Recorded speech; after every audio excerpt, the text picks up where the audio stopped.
Hola a todos. Pregunta 64. Dice, en la tabla adjunta se muestra la distribución del tiempo de duración de cierta cantidad de ampolletas. ¿Cuál de las siguientes relaciones es falsa? Siempre mucho ojo con lo que pide la pregunta, no vayan a marcar una verdadera. Piden la falsa.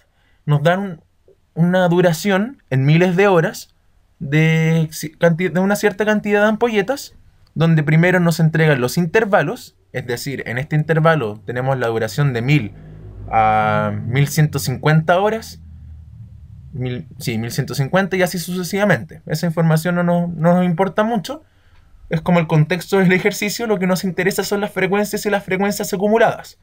¿Qué nos quiere decir la frecuencia? Que la cantidad de ampolletas que se encuentran en este intervalo es de A, la cantidad de ampolletas que se encuentran en este intervalo es de B, y la cantidad de ampolletas que se encuentran en este intervalo es de C. Y la frecuencia acumulada nos dice que hasta este intervalo llevamos acumulado D cantidad de ampolletas.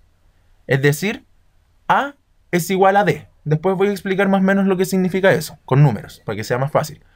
Hasta este intervalo llevamos acumulado E, es decir, la cantidad de ampolletas que estaban en el primer intervalo, más la cantidad más la cantidad de ampolletas que están en el segundo intervalo, es de E, y hasta este intervalo llevamos acumulado F, es decir, la cantidad del primero, más la cantidad del segundo, más la cantidad del tercero, es igual a F. O sea, el total de los datos es igual a F. Y además nos entregan la frecuencia acumulada porcentual. Es decir, esto mismo expresado el D, el E y el F en términos de porcentaje.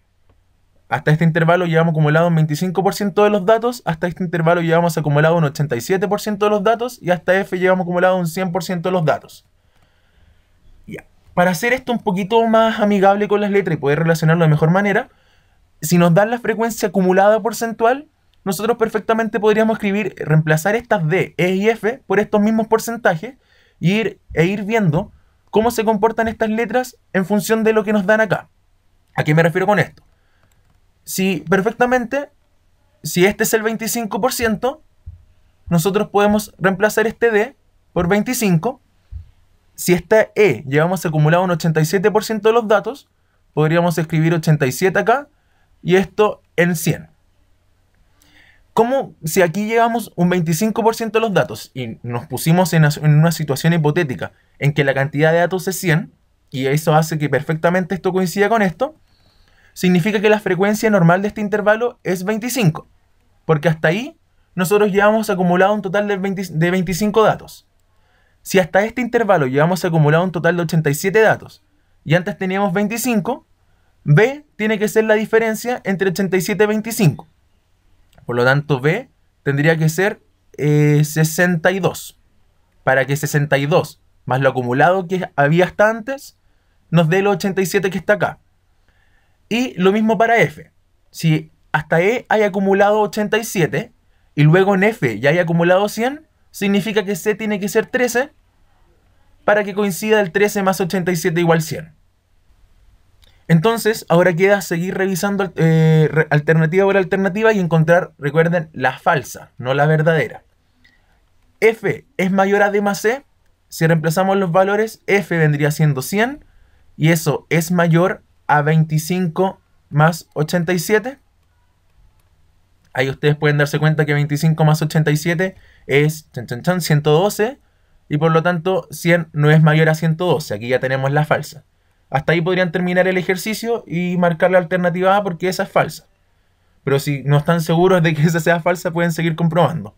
F es mayor a C, sí, porque 100 sí es mayor a 13. B es mayor a C, sí, porque 62 es mayor a 13. A es mayor a C, 25 sí es mayor a 13. Y E es igual a B más D.